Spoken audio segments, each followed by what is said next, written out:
Okay, welcome everyone. This is a lecture which is part of the Conspiracy and Democracy project. Some of you will have heard this rigmarole a few times, which is a 5-year project funded by Hume. We're not quite halfway through. We have 3 more years to go. It's quite a thought. Since we've done a lot of lectures, seminars, workshops, we've had a film season. We're doing slightly fewer events, so there are only 2 events this term. I'll tell you about the next one at the end. But we're delighted this evening to welcome Turkay Nefes from the Department of Sociology at Oxford. You're also a fellow of St Andrews College. His work is very much connected to some of the central themes of the project. He works on conspiracy theories in Turkey, as we're going to hear about. He works on contemporary forms of anti-Semitism, and he's also interested in online communities and the dissemination of information online. All of these things will come up in tonight's talks.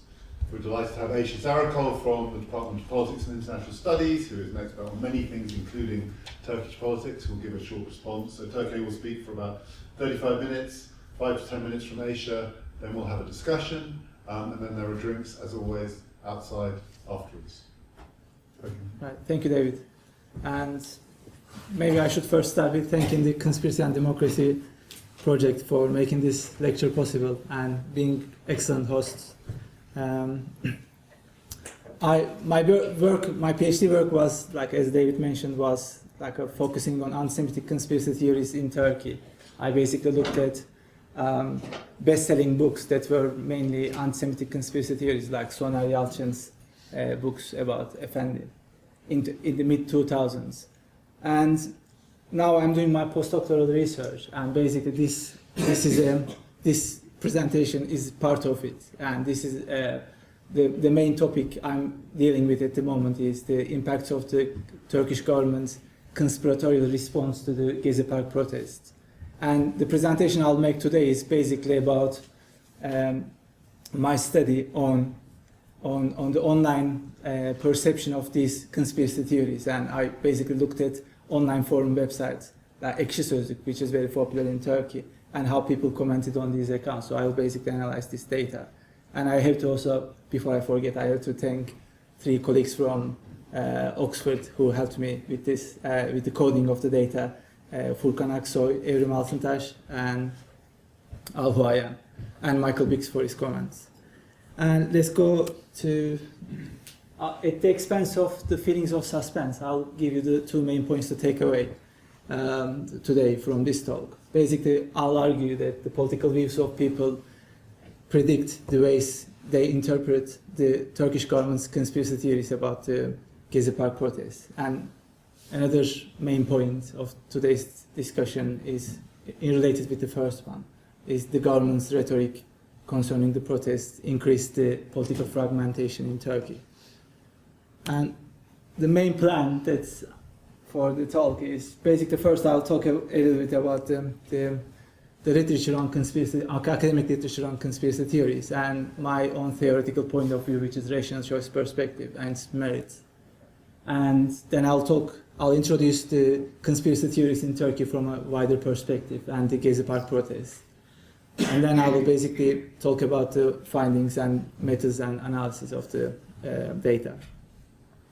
So to start with, conspiracy theories have always been part of politics, and at times they were influential, at times less influential. So, for example, Nazi Germany used conspiratorial accounts to justify their policies about Jews, or the Norwegian terrorist Anders Breivik was a keen follower of a conspiracy theory. Actually, before he committed the massacre, he published his online conspiracy theory, a 1,000-page long account of his. So, I mean, these are obviously extreme cases, but we can see that it is still like the significance, the political consequences of conspiracy theories is an area which is not much explored. And basically my work tries to fill in this gap. And when we look at academic literature on conspiracy theories, I think one of the most classical works is Richard Hofstadter's account, which is pretty much most cited.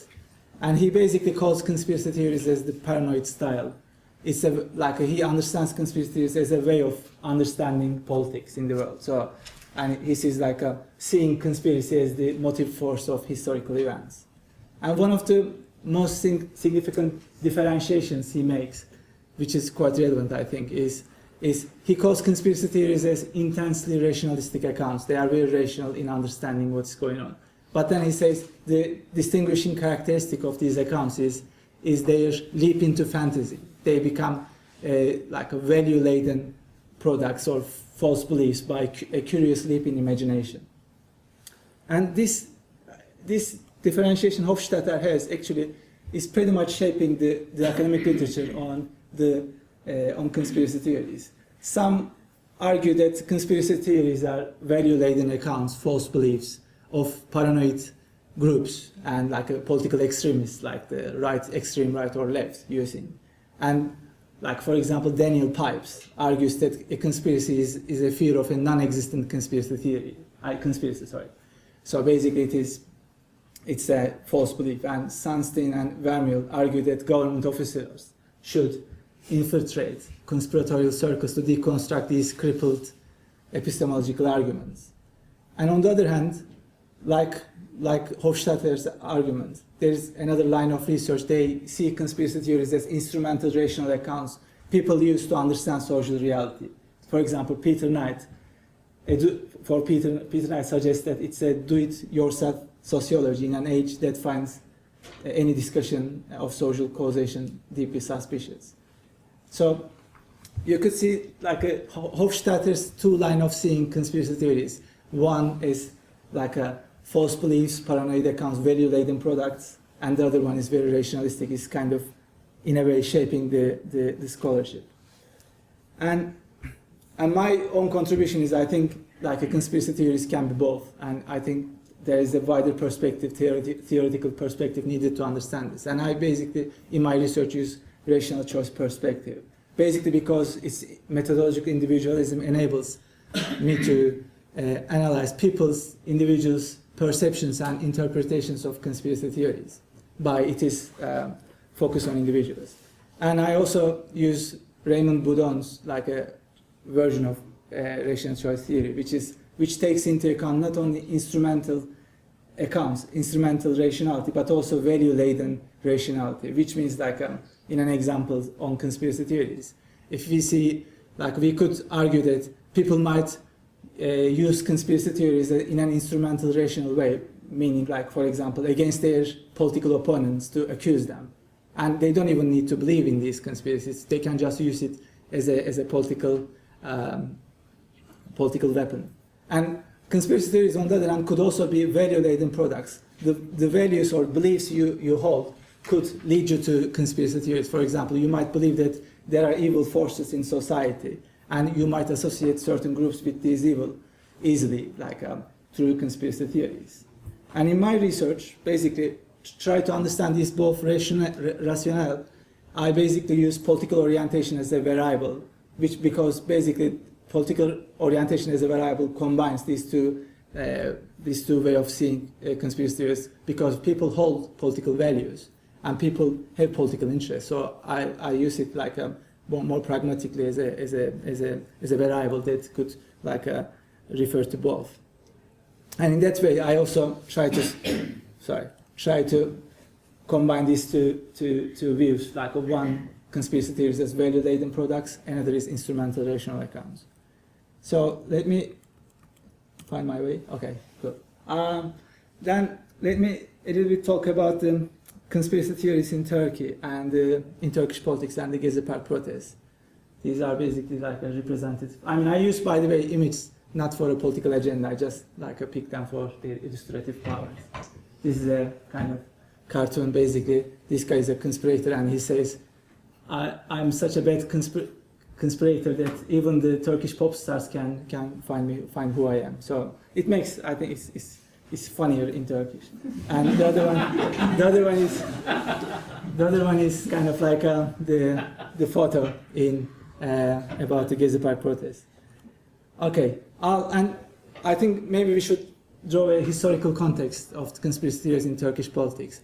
The Ottoman Empire, the predecessor of the Turkish Republic, collapsed mainly due to the independence movements of its own minorities and wars against the colonial powers, foreign powers. So, and this basically, it was dismembered in more than a century time. And this was basically secured at the end of the First World War by the signature of the Serb Treaty, and which divided Anatolia, the Turkey as you know now, into among different countries. It was a heavy-handed treaty, and what happened afterwards was there was a Turkish national independence war, which was won, and then the Turkey as you know at the moment, it was constructed after this. So the Serb Treaty, like many political scientists call Serb Treaty as an important trauma in Turkish political history because of the dismemberment by minorities and foreign powers. And like they call this the Serb syndrome. And I think the Serb syndrome sets an important ontological insecurity, or maybe even the paranoid style in Turkish politics. Basically a fear or anxiety about foreign powers like puppeting certain minorities in Turkey and against the unity of the country. So this kind of framework, this frame was used in many aspects of Turkish politics. Just to give an like a basic example, if you look at the first line of the Turkish national anthem, it starts with "Fear not," which kind of already starts with a kind of anxiety. For the crimson flag that proudly ripples in this glorious twilight shall not fade. Basically, in my informal words, basically this says, don't worry, we are not going to be dismembered again. So it's kind of, even the first line of the national anthem involves Serb syndrome and ontological insecurity about dismemberment. And this concept was also used by various authors, like to explain Turkish foreign policy, Kurdish insurrection, education curriculum, and also I used it in my work about anti-Semitism in Turkey. But I didn't quote myself. The Gezi Park protest. I'll just give a brief, brief explanation, about this, because you can figure it out if you Google this. And basically it's a wave of demonstrations in Turkey and beyond as well. In May and June 2013. It began as a small Occupy-style movement against government's attempt to demolish the Gezi Park, one of the few green areas in the center of Istanbul. And then there was police aggression, like 2 nights in a row, police went into the camp, basically kicked people out and then burned the tents. And after that, this very rapidly grew, and it brought together a wide range of political groups. And according to the interior minister of the period, Muammer Güler, he mentioned that 2.5 million people participated in 79 out of 81 cities, and around 5,000 people were detained. And actually, just to give you a visual aid about what happened, I brought you a 30-second video about the excessive use of police power and people's response. And this is basically football fans. And this is an open area in the middle of Istanbul. And this is not fog, this is basically tear gas, thrown at them. And basically they are mocking the police by saying they are asking for more tear gas, basically. So this is, I think, quite symptomatic of if you need a 30-second visual aid to remember what happened, that's what I use. So, and it brought together a wider range of groups like anti-capitalist Muslims, like communist socialists, and even civil societies. And the government's response to this was quite also symptomatic of the Serb syndrome, the plotting foreign powers and the internal enemies. The prime minister of the time and president today, Erdogan, basically suggested that there is an interest rate lobby behind these events. They organized this because of to hinder the Turkish economic progress in the last years. They organized this, they puppeted some kind of movements against the Turkish stakes. And then the deputy prime minister, there are many people who suggested conspiracy, but these are just a little selection of them. The deputy prime minister Atalay saw the Jewish diaspora behind this, but then he rejected that he said this, but then it was caught on camera, that's why it is here. So I take it as he said. So, and an AKP lawmaker like Burhan Kuzu, I don't know his current position, but he's among the party elite. And he said basically Germany was one of the conspirators. The reason being is like they are constructing the third airport to Istanbul, and he said he believes that this will diminish the importance of Frankfurt International Airport. So therefore, like Germany has stakes against like the unity and the power of Turkey. So that's how he explained it, at least. So, and this, as I try to say, is kind of is quite symptomatic of the paranoid style in Turkish politics, like that is mentioned in the Serv syndrome.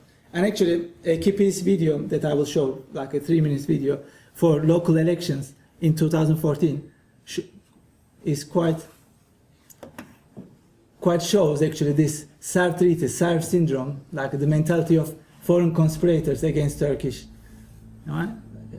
Here we go. So basically, this is the flag, and this is the guy who is the conspirator, like an interest rate lobby, if you want. So he basically, I mean, as we go through the video, this video, by the way, like I should also say, this was banned because of the use of the flag, and they said this is not fair. But anyway, like the story goes like people, like someone is like conspiring against the country by like putting the flag down, like which is quite symptomatic of the Serv syndrome. And actually, like there is a recital at the background of the national anthem, and then you can see people saying that, like people are quite distressed about this, saying that the flag is going down. So, and then you could see a little bit of religion has been used in this, like people praying against the conspiracy. And you can see also they try to pick people from different parts of Turkey, like signifying there is a unity among very different people. People from the villages, people from the of mosque, young people at the universities. They all gather up now, and people from like villages, and again and they kind of, with a sense of urge, they kind of try to say against the conspiracy. And strangely, they jump over water. They kind of, instead of taking the bus as the quickest, sometimes version, they just run towards the flag. So basically, this is kind of, it's pretty much the embodiment of the Serb syndrome. The flag is going down, and we need unity. So we can see people from all around Turkey comes together, and they will just make a tower. So basically, they will make a tower. Sorry, I ruined the end. I'll let you see the end. I'm not going to read it. So basically, you can see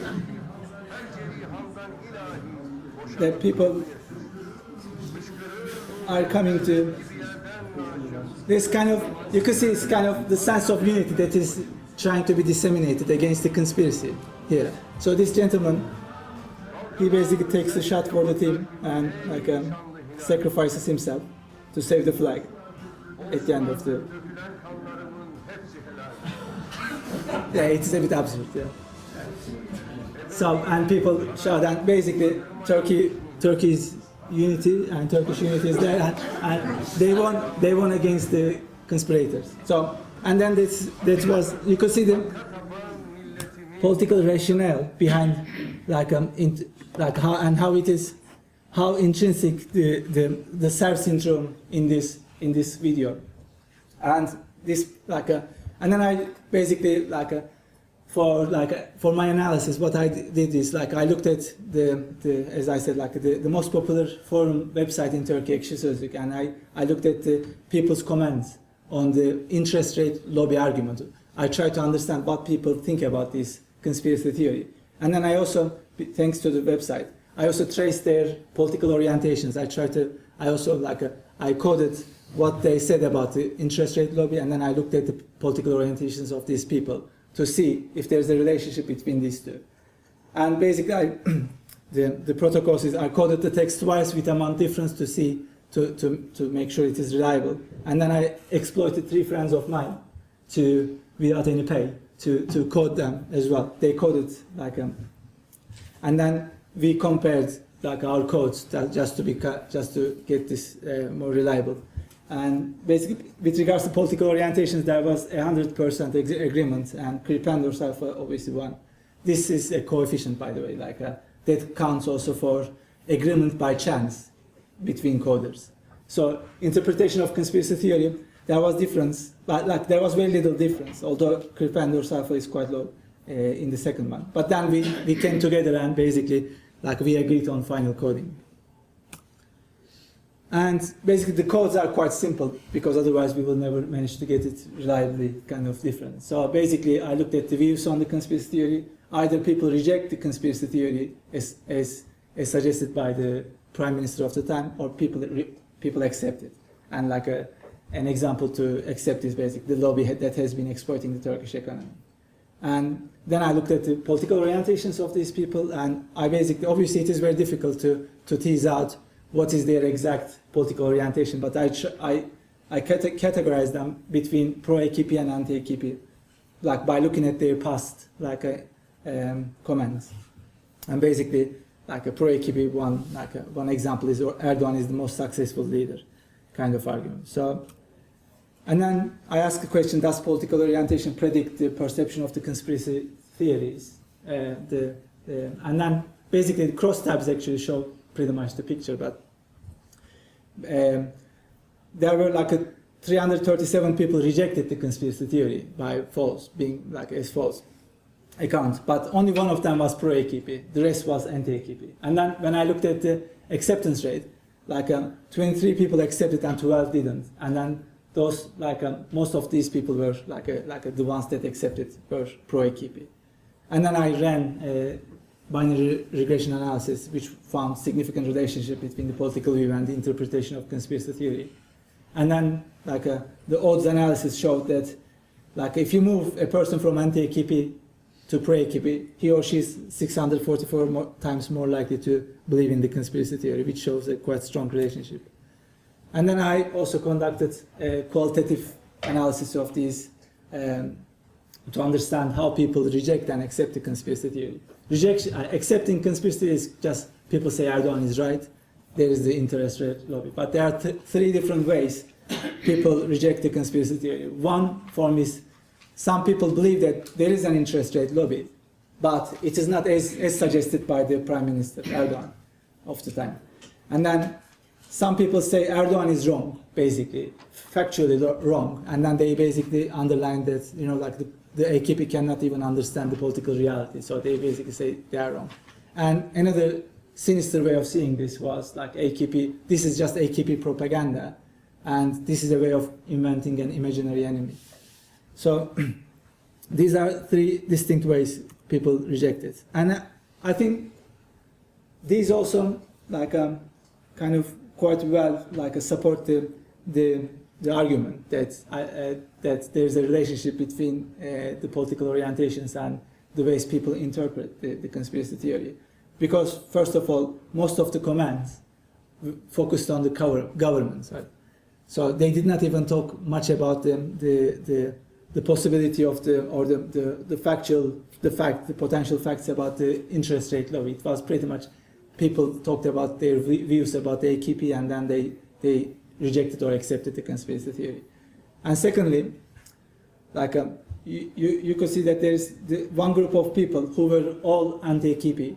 They said basically there is an interest rate lobby who is conspiring in world politics. But then they were all anti-AKP, and then they said, but it is not as suggested by the AKP. So this shows that actually people's political orientations could lead them to even reject someone believes the same conspiracy. So it's kind of people as a kind of I think people's interest, political interest, comes forward in that sense. And also when we look at the AKP supporters, this website, the discussion was quite anti-AKP. So with one exception, I mean these AKP supporters could be seen as liberal AKP supporters. They were tolerant enough to take part in a discussion which is quite anti-AKP. And basically, with one exception, all agreed with the conspiracy theory. So this might mean that if these people were more conservative AKP supporters, they would be even more likely to agree with the conspiracy theory and reject the other arguments. So I think these these also support the idea that people interpret the conspiracy theories according to, in line with their point of views. And conclusion, as I mentioned in the beginning, this shows that there is a relationship between people's political values and interests, and their understanding and perceiving the conspiracy theory, particularly about the interest rate lobby.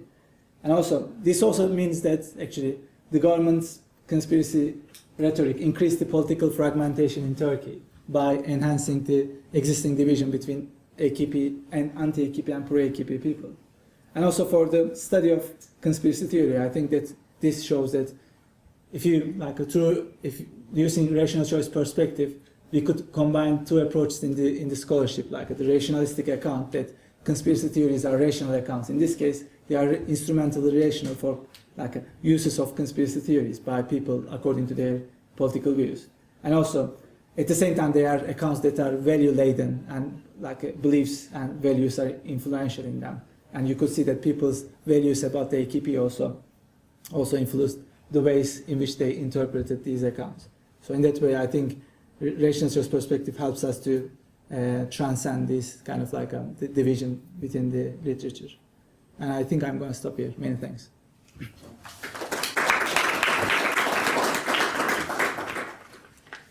you want a copy? I don't want to, but I was told to. So okay. yes, in order to appear on camera, I have to take your position for a second. But I will be brief because I don't really study conspiracy theories. Although every time I go to Turkey, I think I should, because as Turkay has discussed, conspirational thinking is very prevalent in Turkish politics and everyday life. So I thank you, Turkay, I think you hit upon a really rich field, and there's a lot to be said. I'm going to raise a few questions about what your paper and your presentation made me think, and push you on some of the issues that you mentioned. It seems to me that there is even a greater tension between what you found in Turkey and the literature than you're currently underlining. So what you describe in terms of the conspiracy theory literature is, okay, you said on the one side you have hyper-rationality accounts, and on the other side you have value-laden rationality. But it seems to me that the literature, as you describe it, is picking on something like halfway rationality, right? So like an individual who's been rationalized and is skeptical towards the world is skeptical, is hyper-rational, as you said. But then at some point, they uncover some kind of grand theory that helps them make sense of everything, the belief. So you don't have to really carry the burden of rationality to its, logical existential conclusion, which would be modern despair, right? So you're saved by that. But the literature that you described comes out of, I think, American politics primarily, and there, that type of rationality seems to serve some kind of individual empowerment purpose, right? The individual, just through the force of their mind, they're sitting in a room, is able to uncover these grand plans and make sense of it all, and it's kind of a hero narrative that stands against the status quo, etc. Whereas I think what you've really underlined here with your research and data, and also I think it comes across very well in that commercial, the AKP's political ad. In Turkey, believing in conspiracy theories is not an act of individual empowerment at all. It's very much the opposite. It's a mechanism of group belonging. I mean, in fact, the individual stance is to not believe in the conspiracy theory. And I mean, part of that, I think, and it's even more than that. I think your data shows that, but I think it doesn't go far enough, because it's more than just, okay, so I think in the US also sometimes, it can be a method of group belonging, a bunch of people get together and form the Tea Party or whatever based on their conspiracy theory. But in Turkey, it's more than just group belonging. It's actually a sign of alliance or allegiance to the state. Because in Turkey, the state is the primary producer of conspiracy theories, and this was kind of, running theme in your, but I think you could underline it more. I mean, why is there served syndrome? Because it's like constantly pounded, that's what you learn, nefarious powers are constantly trying to undermine, the great country of Turkey. This is like the message that's coming through every history book, and I think for your article to be complete, you have to do the same kind of data analysis, but go 10 years back. And you will find, I think, that before the AKP controlled the narrative, the state, was still putting out conspiracy theories, and whoever aligned with the state at the time was believing in those conspiracy theories. Because the way, you leave the research, there's a chance of saying only AKP followers believe in conspiracy theories. But in Turkey, everybody believes in conspiracy theories. It's just that whoever has their guy in power has the force of the state, saying this is the official narrative, this is how we make sense of things. So, and I think, once you frame the argument that way, then you have identified the real tension. Not that you haven't already, but I think you can really, use that to make, a statement about the literature and, all sorts of assumptions it's making about the job conspiracy theories are playing for individual rationality.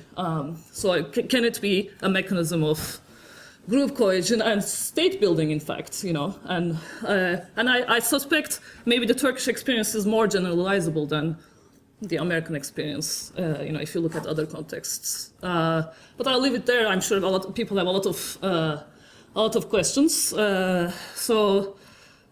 Thank you. Yes, thank you for coming. Do I respond? Do you want to say something back? Okay, sure. I mean, I think these are kind of great points, but I think I'll just touch upon a few things. First, you said this is kind of American conspiracy theories. The literature relies on American. Yes. I don't know. Yes. Yes. I mean, Hofstadter is an American political scientist to start with, but for example, his discussion is not only individualistic conspiracy theories. He also talks about historical background of conspiracy theories, and he basically talks about group cohesion. The examples he gives to the paranoid style in his famous essay is basically anti-Catholicism, anti-Masonry, and the kind of conspiratorial themes that are actually more about group cohesion rather than people sitting in the room and then thinking about the world. So in that sense, I think it's not it's not pretty much shaped by individual individualistic way of this American literature doesn't also is not much shaped by the individualistic point of view, but it has that sense as well. Some of the more recent books. So, and with regards to the and then yes, I mean your point about the Turkey and group cohesion and becoming state narrative. Yes, I think with the showing the serf syndrome, I try to show that actually it is the conspiracy is within the conspiracy rhetoric is within the state building. So it comes in different periods. And actually, you might be surprised that in the first years of the AKP rule, there are some articles that I'm not going to throw names, but there are some articles basically they try to side anti-AKP people, AKP as a liberal force, in the first years of their government, and the rest is the kind of self-treaty people, self-treaty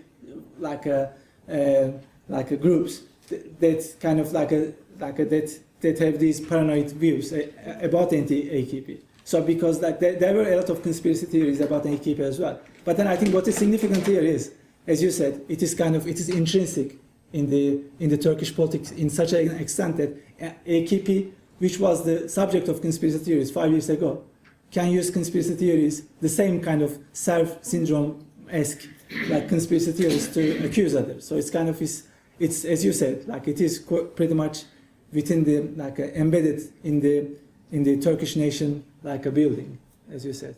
Yeah, I think that's my response.